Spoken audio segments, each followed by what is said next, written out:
Currently is quite the disaster in here. Hopefully it's not a pain in the ass to build. I'm sure it will be. I am in pain. Potentially electrocuting myself. Has to go into the scary basement. If there's a murderer down there, it's better 2 against 1. Oh, it's hella creepy. Why the f is there a door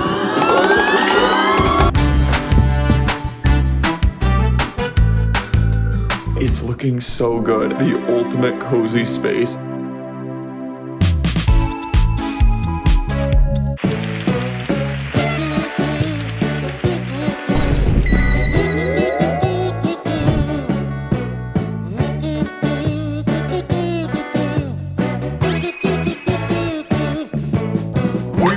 Everything from the car has been plopped down somewhere within this house. Excuse the sweat, we had to do it in a hurry. John went to go drop the car off at the parking spot. Godspeed to him, because driving a F-150 in the streets of Cambridge is very scary. Quite the opposite from the wide-ass lanes from Texas. That's okay. My goal is to make this the coziest possible space. Bright and early tomorrow morning, the movers arrive.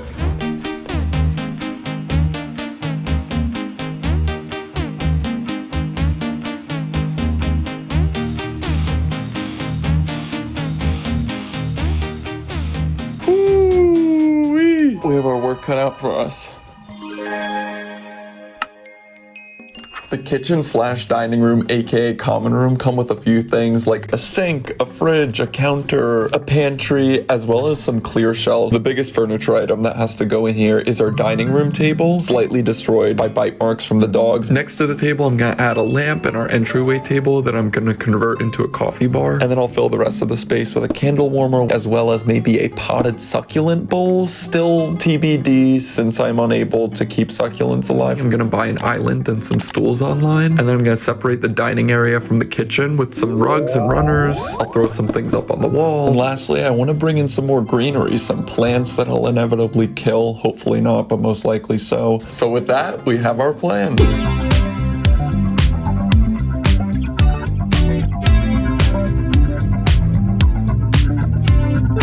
As you can see, I have a lot of stuff to still put away and not that many cabinets left. Definitely need to get that island. I also added this lamp here, this warm hue, especially in the evening time, that will be really cozy. Ignore the fact that it's slanted, this whole house kind of goes like this. All of this stuff has to go into the scary basement. Perhaps I've watched too many horror movies. I haven't gone down there yet. I guess no time like the present. Hopefully I don't see a rat. Oh, it's hella creepy. Oh my god, it goes around a corner? Damn, this is huge.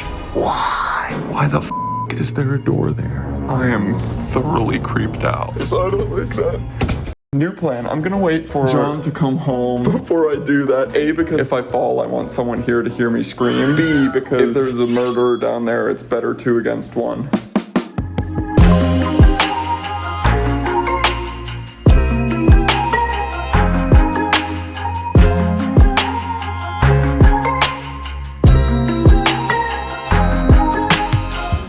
I'm always so scared about drilling into a wall because of the electricity. This is supposed to find not only studs, but also any voltage. But I have trouble trusting this at the risk of taking out all of the electricity here and potentially electrocuting myself. Let's go.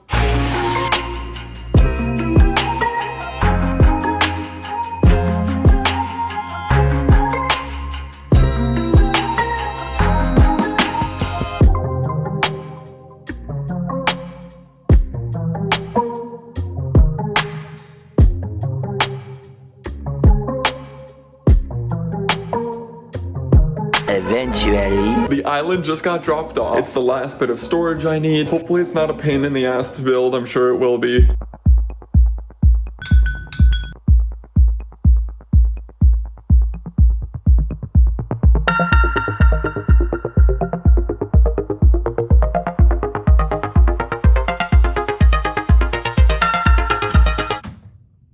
$140 for a full-fledged kitchen island? That's a steal. I'll finally be able to clear all of this. Trying my best to not show y'all yet until I can do the full grand reveal. later. The last item has just arrived. It's a bit of a DIY project. I found these dimmable night lights that are in a warmer hue. It's very hard to find 2100 kelvins, which is the warmth of this light and this light and that light and that light. It is a night light, so it turns on with its daylight sensor. I want to use it as a regular light, like a plug-in outlet light that I can use during the day. My plan is to cover the daylight sensor with a laptop camera cover just over this daylight sensor so that it can operate as an on-off switch, so that when it's covered, it'll be on because it'll think that it's nighttime. And when you want it off, you can just flip it up. Let's see if it works. Yay! Success! Now we have under cabinet lighting. The next day. The common room is almost done. It's looking so good, and especially at nighttime, this is just the ultimate cozy space. I just know it's gonna be ideal in the winter. So without further ado, here is our common room.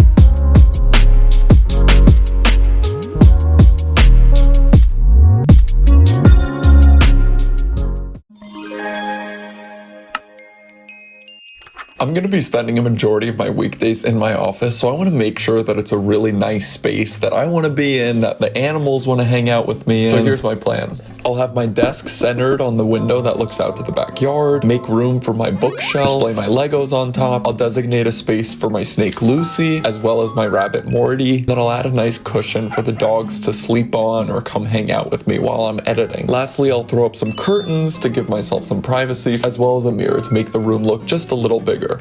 It currently is quite the disaster in here. The hallway from the kitchen has all of the boxes that I'm saving for our inevitable next move. And then over here, we have my office, which you can't even get into. Let's get started by making this, less like this.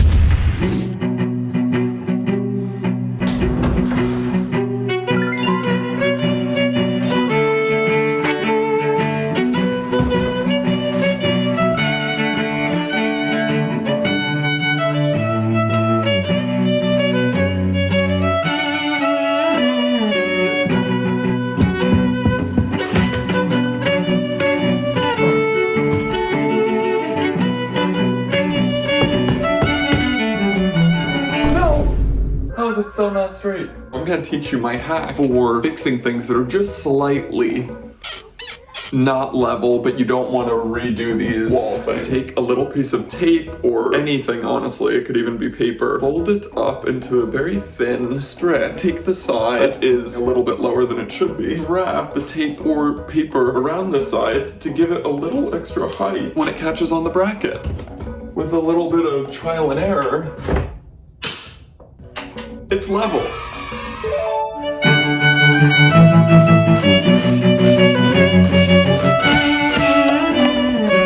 Success. Later. I just carried this solid wood desk from a consignment store that was about a 25-minute walk away. I am in pain. I'm gonna stop showing y'all things so that the reveal of the end state is a bit more of a surprise. Enjoy.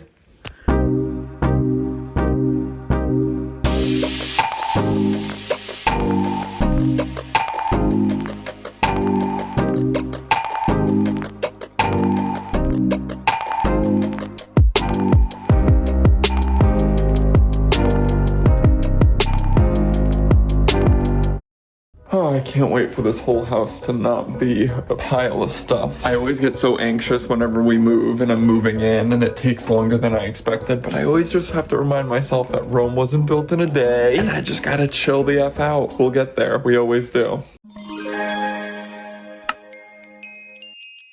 This is a really unique room. I think they extended the house, so there's actually a window frame and a door frame that leads into a whole nother space. We're gonna keep the larger room as the living room with the couch, the TV, and then the additional space is gonna become a reading nook, John's office, and where we're gonna have the dog crates. First and foremost, we need to get our behemoth of a couch in here. Thank goodness this thing fits. It's actually the exact length of one of the walls. We will add our coffee table and a rug, and then in the corner, John and I splurged on a lamp that we were both obsessed with from Crate and Barrel. We allowed ourselves to buy one new thing for this house, and so this was it. For that price tag, it better be in my life till my dying day. We're gonna add the mirror that I restored from Goodwill next to this, and then we're gonna have our entertainment system up in front of the couch. On either side of the TV, I'm gonna place very dimly lit lamps to make it a focal area. And then moving over to the reading nook, we're gonna place the 2 dog crates, as well as a reading chair, a footstool, a little pedestal with a lamp, a rug, some shelving, and John's desk. We did have 2 dog crates. The 2 cages were different heights, and since we have a lot of stuff, we have to make sure that we're utilizing every single square inch of the space efficiently. So we ended up committing to splurging on our forever dog crates. Not only have the bottom half of the crates be for the doggos, but have the top be a place where we can display some books, put some lamps to add lighting to this room. It's gonna make this space feel like an actual room and not just a surplus room where we have the dog cages and random other odds and ends.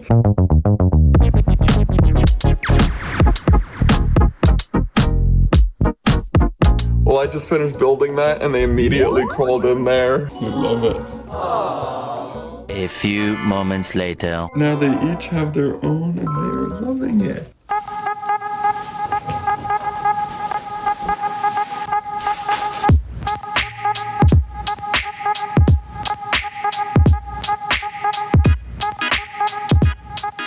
This window doesn't have a nice view, so we're okay covering it. We're gonna put sheer curtains over this part and then brown velvets. And then we also do have spotlights that we're gonna shine up the wall. A few minutes later. While trying to hang the curtains, the stud finder is saying that there may be some electrical currents along that wall. I'm gonna try to figure out an alternative plan, hopefully with some adhesive, like command hooks. They just have to be able to hold a lot of weight because we're putting 2 velvet curtains and 2 sheer curtains on that curtain rod. The plan is to utilize broom hook handles with a more hefty 15-pound command strip and then push the rod into place as if it's a broom handle. Fingers crossed this works.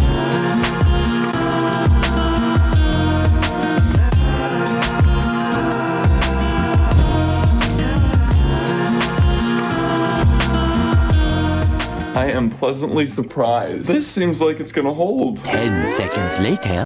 Is that starting to fall off the wall?